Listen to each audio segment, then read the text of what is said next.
hracieho času.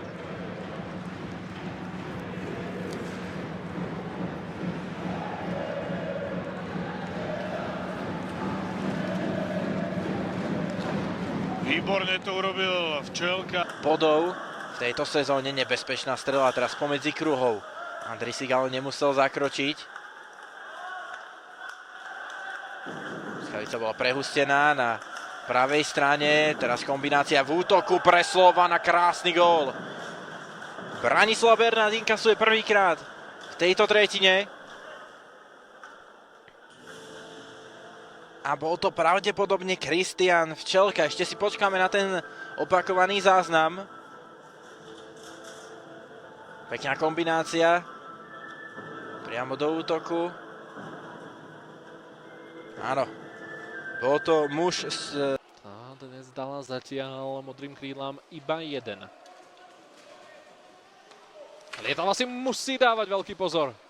Včelka bol veľmi agresívny, zakončenie a bude z toho gól a je to práve kvôli tej nepozornosti golmana Lietavu. A s 29-kou sa teší z presného zásahu Richard Petráš. A tam to Lietava podcenil. A pohľad len na puk.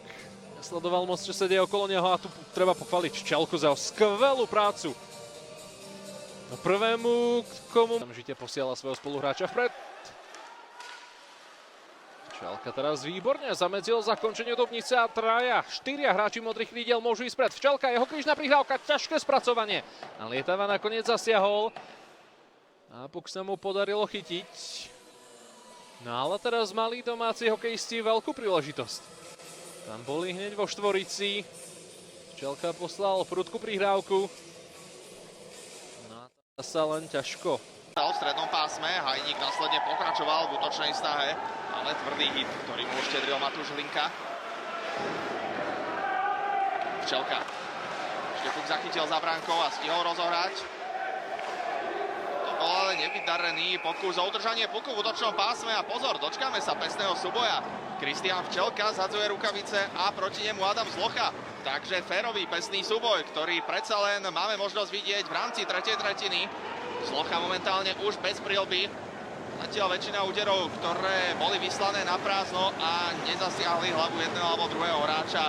A potom skôr taký grécko-rímsky štýl zápasenia, ktorý uplatnil Kristián Včelka a priľahol svojho súpera Adama Zlochu. Ale pekný moment aj na záver súboja od oboch, zopár nejakých spokojných, pochválnych slov. Takto vzniknuté bitky, áno. Férová výzva prijatá, zhodené rukavice a mohlo sa ísť do toho. To sme ešte raz videli Zlochovo vyseknutie Včelkovej hokejky a následne veľmi rýchly, krátky rozhovor.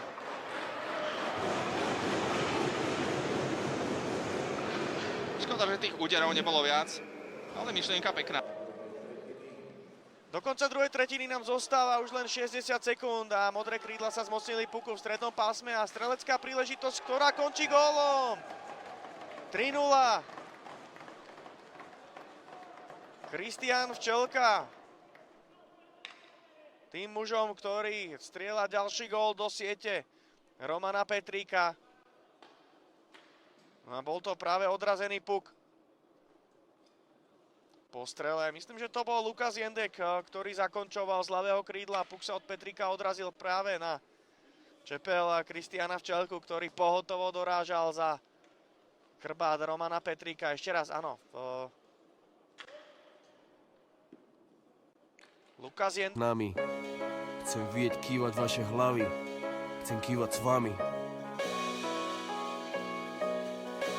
Hip-hop mi dáva to, čo mi život bere. Keď ma sere, keď zatvára dvere v mojom smere. Keď sa mi smeje a keď to nikam nespeje, tak berem do rúk mikrofón a než vítané zvuk, ja to na tom som v tom. Tak jak to bolo kedysi, teraz